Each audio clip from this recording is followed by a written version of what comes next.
He's got 6 appeal in Austin. It's Lewis Hamilton, champion of the world.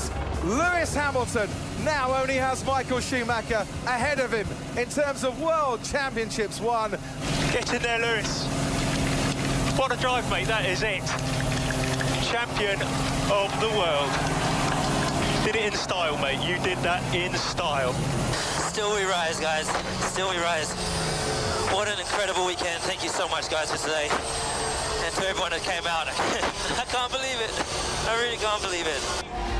Wherever you are watching around the world, this is your champion in 2019, Formula One fans. I dare say, as he runs over to his teammates, gets the embrace and the applause. It's worth a ripple of applause around the world. At least a ripple, whether you're a fan or not. He has produced some thrilling drives throughout his career and in 2019 as well. There you are, Lewis Hamilton, the moment he clinched his 6th Drivers' Championship, aged 34 years old, 1 championship behind Michael Schumacher. He said afterwards, and he's not shy at times, he said, "I'm working on a masterpiece and I haven't quite finished it yet. I'm trying to understand. It takes a long time to master a craft. I feel like I am mastering it. There is still more to master, still more to add to it, still more pieces of the puzzle to add." So to assess just how good Lewis Hamilton is right now and where he will rank amongst the all-time greats, we have Derek Daly with us, former F1 driver himself. Thanks for joining us, Derek. And we also have Chris Medland, who's a Formula One journalist and broadcaster. So Derek, I mean, the scale of his achievements is growing kind of exponentially at the moment. He's racking up these championships. He's come through 250 Grand Prix. Interestingly, he's won a Grand Prix in every one of his 13 seasons. No other driver has ever managed to do that. Not Schumacher, not Senna, not anyone. So he's managed to win at least a Grand Prix in each of his 13 seasons thus far. What are we talking about here? 1 behind Schumacher. We're talking about an unbelievable athlete at the top of his game who doesn't show any signs of tiring from the travel and the commitment, etc. And I mean, we're all going to get the question, is he the best ever? It's hard to have that conversation, but he's certainly one of the very best we've ever had the privilege of watching. What makes him great? Personally, I think it's his mental control. We know he has the skill to drive a car fast. We know he has the skill to qualify well, race well, read the car. But at this level, at a world championship level, you have to have a mental ability to block out the distractions of life in general. The mental ability to block out the pressure of a car manufacturer, Mercedes-Benz, 1,200 people at the race shop, $450 million invested in giving you the car to win, and to forget all that and just go and do your job. And he has, as all the greats have had ahead of him, the ability to block that out and perform when necessary. To me, he's remarkable. Chris, you've obviously been covering the sport all season. Of his 2019 season, a few people have made the point that it's not like other seasons where Hamilton has won things at the death and, you know, pulled a slow start across the championship out of the fire with some amazing drives towards the end. This season, it seems, has been about consistency. He's won 10 of 19 races this year. His best ever win tally is 11, and he still has 2 drives left, so he can break that record. But I was reading somebody make the point, there have been no wow moments. There's no kind of defining moment, well, that's Hamilton at his best. That he's just been consistently brilliant in different ways across the year. Yeah, exactly that. He's been so impressive the way he started the season. I mean, from I think the first 8 races or 9 races, he was second in 2 and won the others. And it was just relentless.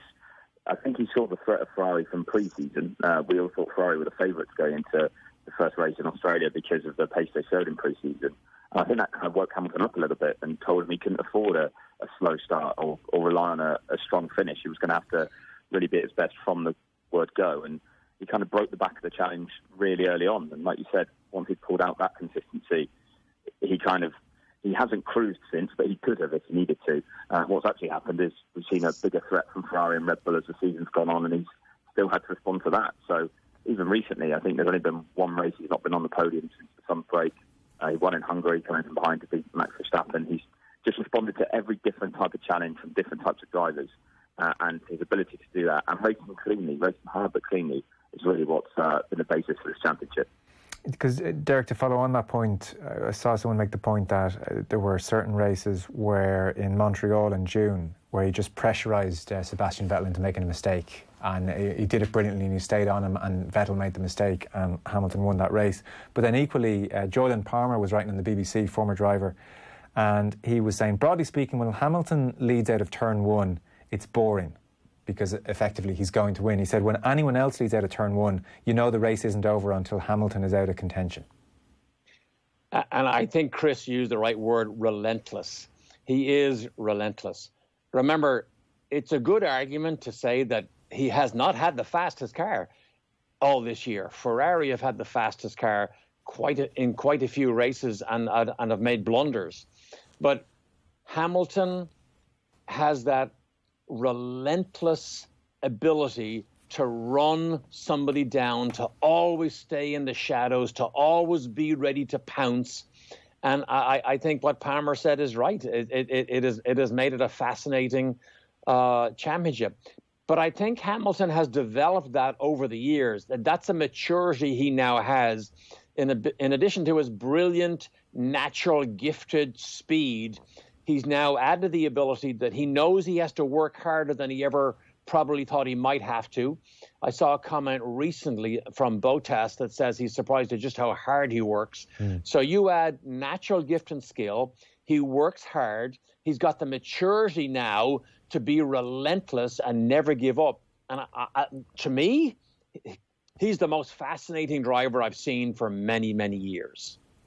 Do you mean as a personality or the way he drives the car? As a person. I mean, look at his swagger. Look at the way he dresses. Look what he does in the off season. He doesn't really care, but he's able to get away from the grind of racing, go off and get photographed on red carpets and on the islands and dancing. I mean, he is a fascinating personality, and to me, I think all sports success is driven by the stars of the sport and their personalities. And I think he is the best thing to happen to Formula One for so many years. It's funny you say that, because it wouldn't strike me as a popular personality, actually. And even, a random straw poll in the office amongst the gang outside, there's nobody who's a massive Lewis Hamilton fan.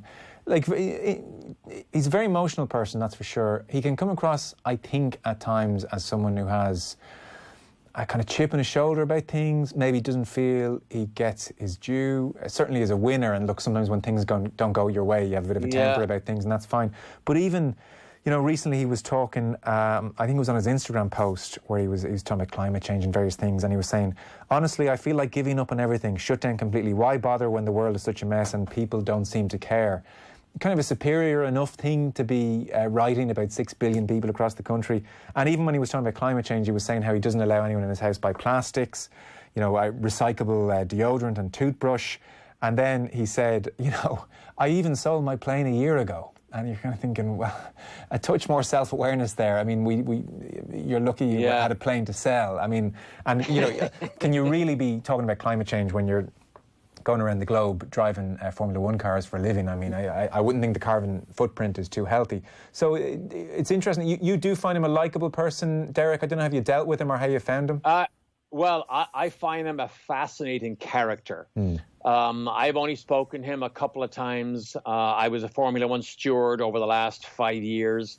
So I've been in the same room as him. I've spoken to him. I do not know him that well, but I find him a fascinating character. But here's the problem. We live in an era where social media is king. And if two people criticize him, it can be regarded as, a group of people. And so the difficulty with social media today is if ever you say anything, you will be criticized. It doesn't matter if it's right or wrong. Not everybody will agree with you. And maybe he fights the social media tide today, because I will agree with you. He's not as revered as, let's say, a Senna was. And a Senna wore his emotions right on his sleeve. He knew exactly who he was, where he was, how he thought. And Lewis brings in a lot of thank yous, and maybe people don't see that as genuine. He thanks his team. Maybe they don't see that as genuine. Chris, you obviously see him week to week. It was interesting just in the past few days after his win, he was saying he's struggled. He's had his demons this year. It's not like he finds life all that straightforward, and maybe he's alluding to some kind of depression. Maybe it's not as serious as that, but it was a pretty revealing thing. You see him, rock up at press conferences. How do you find him to deal with, week to week? Is he in better mood some weeks, other weeks? What kind of personality have you found him to be? Yeah, Derek's hit the nail on the head. He's fascinating because he's so complex. There's times when he's in a great mood and you don't expect it, and there's times where you think he's going to be on cloud nine and he's a bit low and he's a bit down, and you kind of don't understand why. But that is one of the things that makes him so great to watch, and also just such a great character. As Derek was just saying, he wears his heart on his sleeve. He doesn't hide his emotions. As you said, he sometimes isn't very self-aware with that, and he will make it. I think that's why some people struggle to warm to him, but it also means that other people do warm to him a lot more. And you get these really fanatical fans that back him because they see the honesty and they see what they believe is the real Lewis Hamilton, and it is him. Working journalistically with him, he's normally great. Every now and then you get a few short answers from him when he's had a bad day or if he's not in a great mood, but normally he's very chatty, very engaging, always wearing a smile. It tends to be because we're interviewing him after a win or a pole position or a good result, but he's just always willing to talk and to give his side of things. He wants to put across his own message. And you mentioned the global warming sort of thing and climate change. And from that, as much as he maybe didn't deliver it in the most sensible way, the following race in Mexico, everyone was talking about it. He was getting questions about it. Other drivers were getting questions about it. Teams were, Formula One were. And then we had the 2021 regulations published this weekend in Austin. And one of the key things they said they want to do is work on their carbon footprint and really be a leader globally as a sport on that front. And it's no coincidence that comes after Lewis has been talking about it, because he uses his huge platform to get it in the conversation. And in that sense, I think it's pretty impressive. He's 35 years of age now. So I think Schumacher was 34, or he's going on 35 for the next season. Schumacher was 35 when he won his last championship. Derek, when are these guys at their peak? His dad was saying that he kind of sees him going on until he's 40. He was saying that Lewis Hamilton is a bit concerned about the younger guys coming through. Everything I read suggests there's no real rival for him at the moment. He seems to be as driving as well as ever. Is he going to break Schumacher's record? Yes, I think he will. I saw a video interview with him just this morning, which is right after his 6th championship. And he was energized, talked about retirement. He said, "Are you crazy?" So I don't see it's even in his vocabulary right now. And as long as Mercedes are able to produce cars as fast as they can, he doesn't necessarily have to have the fastest car. I see him going on, and I see him being a realistic challenge to the rest of the records that Michael Schumacher has. Now, remember, when Schumacher set these records, everybody was astounded that in our lifetime we saw a driver create those records, set those records. And we thought in our lifetime we'll never, ever see them broken. Yeah. And here we are, Hamilton potentially about to set new records for a number of wins, etc., and maybe even numbers of world championships. So I don't see him slow down. You ask when is a driver at his peak? He is at his peak, I believe, now, and it depends how long he'll stay at his peak. I'm a firm believer that once you begin the downward slide, you never get it back. So it depends how long he's going to stay at his peak, stay on the top shelf. We saw it with Michael Schumacher. He took a year off, then he came back and never quite got there again. I think that happens with athletes who are pushed to operate at the level of a Lewis Hamilton, a world championship level. Once he starts to go down, he'll never get it back again. But when that is, we don't know. Yes. And Derek, how do you compare the quality of driver up against Hamilton as opposed to the quality of driver that Schumacher was facing? I think Michael Schumacher might be the most complete racing driver I ever saw. What I mean by that is, as regards engineering a team of people around him to be able to give them the feedback, to have the designers to be able to design and build the best, fastest car on a regular basis, to be the fittest racing driver you could possibly be, to commit yourself for all those years. He was the most complete. I'd say Lewis Hamilton is more gifted, a more naturally gifted driver, loose feel, can do anything with a car, and has learned to work hard like Schumacher did. But he's a different style of driver, I think. But Schumacher's complete, but Hamilton might be better overall. And is he up against the same calibre of drivers that Schumacher was? Well, if you think back, Schumacher, I mean, he came in at the Senna era. Unfortunately, Senna didn't last long enough. I'm thinking of Sebastian Vettel. I mean, Vettel is pretty good. Vettel is good. I mean, Vettel is extremely good in the right environment. I mean, there's no doubt Hamilton can be beaten. Nico Rosberg proved that. And I think Nico Rosberg retired because of the mental strain of operating at that level. He just didn't want to do it. Hamilton does want to do it on an ongoing basis, but he's different. He's flamboyant. He's not as complete as Schumacher, but he might be as good, if not better.